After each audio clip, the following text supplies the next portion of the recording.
Analisa market mingguan Forex 9 sampai 13 September 2024. Halo traders, kita akan bahas bagaimana pergerakan market Forex minggu ini, bagaimana prediksi untuk mata uang utama, dan juga peluang-peluangnya pada minggu ini. Oke, mari kita lihat, kita awali dulu dengan kita review pergerakan market pada minggu kemarin. Oke, sobat trader, kita lihat bagaimana dolar masih mencatatkan penurunan pada minggu yang lalu ya. Tapi ada perubahan di mana data NFP pada hari Jumat kemarin itu ada peningkatan baik dari average hourly earning ya. Average hourly earning, kita lihat ini ada kenaikan, dan juga unemployment rate ada penurunan, hasilnya bagus buat dolar ya. Dan NFP meskipun ada kenaikan dari 89 ke 142, tapi memang masih di bawah perkiraan. Tapi cenderung memang ada pertumbuhan yang positif di sektor tenaga kerja.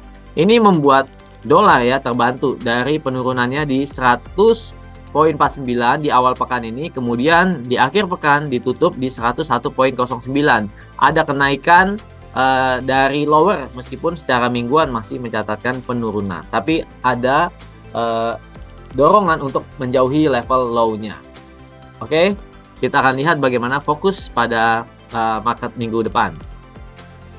Pada market minggu ini ya, minggu ini maksudnya untuk 9 sampai dengan 13 September, kita lihat fokus utamanya adalah data CPI Price Index atau data inflasi ya, Consumer Price Index.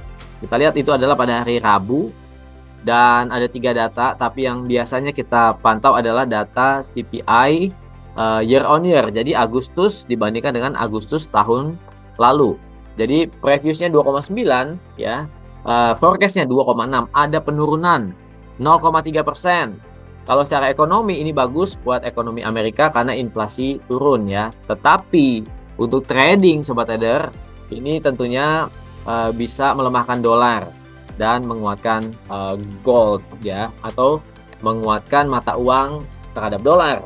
Dan pada hari Kamis tanggal 12 ada pertemuan ECB ya. Ini akan menurunkan suku bunga nih dari 4, sekian menjadi 3, sekian.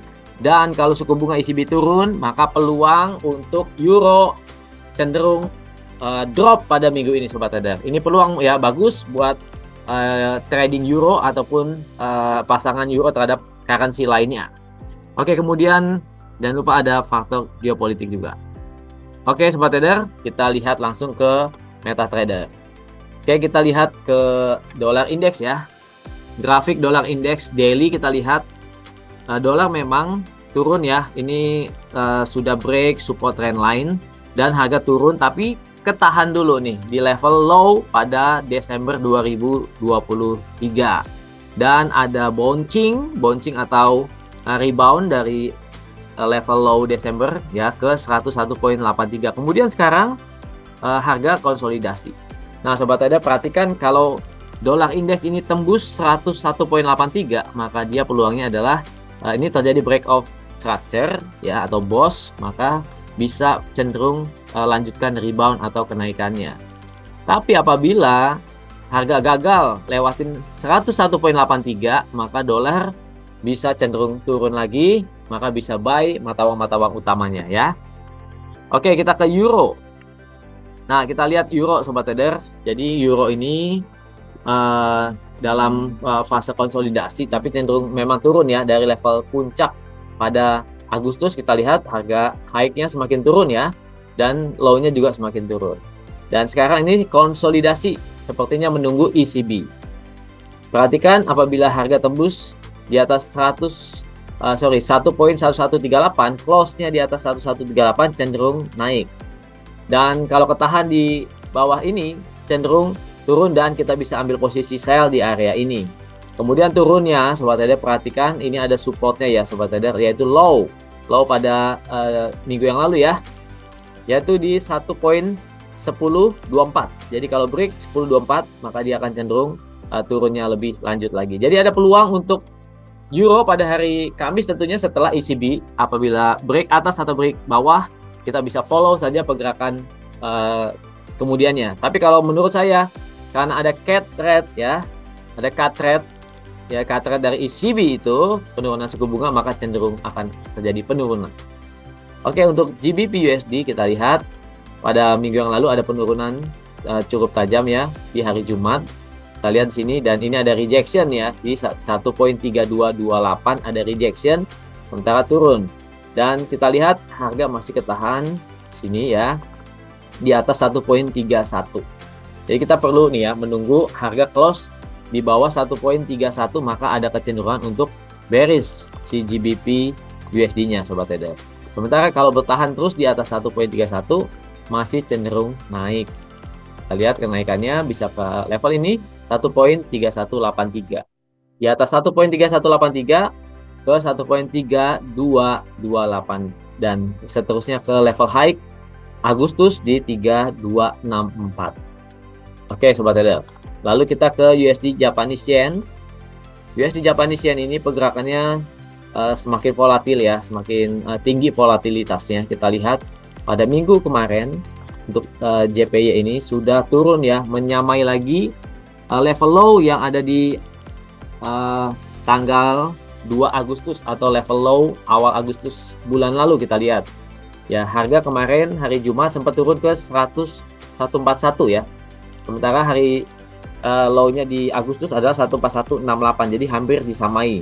Oke, jadi sementara ini harga masih ada di sekitar low 1 bulanan. Jadi perhatikan ya sobat trader, kalau tembus di bawah 14168 maka harga akan drop. Targetnya bisa ke 14079, yaitu lower pada Desember 2023. Sementara kita menunggu nih kalau ada rebound ya, paling tidak rebound kecil-kecil di atas ya sini ya. Kita lihat kalau ada rebound melewati 144, maka ada kecenderungan untuk bouncing lebih tinggi lagi, naik ke 145 sampai 148. Sementara masih di bawah 144, harga masih di dekat level low 1 bulanan. Jadi sebaiknya menunggu ya sobat trader, break di atas 144 atau turun di bawah 141.68. Oke, kita ke cross currency ya. Kita ke GBP Japanese Yen. Kita lihat GBP Japanese Yen biasanya cenderung mengikuti arah JPY juga ya sobat trader. Kita lihat di sini, ini adalah masih cukup lemah ya, karena minggu yang lalu benar-benar mereka nggak kuat ya, melewati 193. Harga cukup jauh setelah lewati 193 ya, cukup jauh turunnya ke 189 bahkan ya, ke 188, 187. Cukup besar juga sobat trader. Nah, bagaimana untuk minggu ini? Kita lihat masih cenderung tendensinya turun. Jadi kita bisa pakai Fibonacci retracement dari atas ya ke sini. Kita bisa mencari posisi sell ketika harga di 190 sobat trader ya. 190 ke atas itu adalah area premium untuk kita incar posisi sell GBP Japanese Yen pada minggu ini. Tapi kalau untuk trade pendek-pendek bisa saja untuk mengincar posisi buy dulu ya, karena sekarang ada di dekat lower atau di dekat support. Jadi bisa naik ke 100 pip ataupun 150 pip, tapi untuk sell yang bagusnya adalah di 190.00 ke atas. Oke sobat trader, demikianlah untuk analisa forex. Banyak peluang minggu ini terutama untuk dolar dan juga untuk euro. Perhatikan untuk euro pada hari Kamis ini akan memberikan peluang besar untuk trading minggu ini. Oke, sampai ketemu lagi pada pertemuan analisa mingguan minggu depan. Salam profit.